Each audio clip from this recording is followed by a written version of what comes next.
Su çox olan zaman, su orqanizmləri suyu sorumaq və ehtiyatda saxlamaq üçün böyük miqdarda enerjinin sərf edilməsinə və ya xüsusi adaptasiyaları inkişaf etdirməyə ehtiyac duymurlar. Bundan başqa, suyun qaldırma qabiliyyəti yüksək olanda, orqanizmlər ağırlıq qüvvəsinin öhdəsindən gəlmək üçün müvafiq mexanizmləri inkişaf etdirməyə də ehtiyac duymurlar.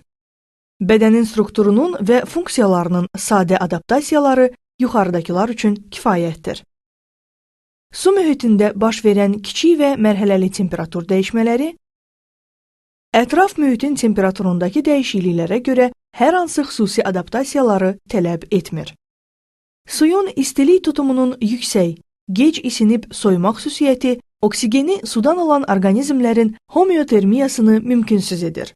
Bunun nəticəsində endotermik dəniz məməliləri istilik itkisinin qarşısını almaq üçün çox qalın izolyasiya edici təbəqəni inkişaf etdirirlər. Su mühitində ultrabənövşəyi radiasiyanın olmaması səbəbindən heyvanlar öz bədənlərini onun mənfi fəsadlarından qorumağa ehtiyac duymurlar. Ölçüsü 1 mm-dən çox olan orqanizmlər oksigeni sudan almaq üçün xüsusi adaptasiyaları, qəlsəmə kimi tələb edirlər.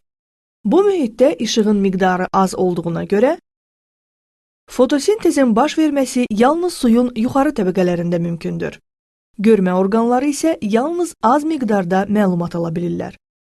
Suyun xarici təzyiqinin yüksək olması, dərinlik artdıqca təzyiqdə baş verən dəyişikliklərə reaksiya vermək üçün müvafiq adaptasiyaları inkişaf etdirməyi tələb edir.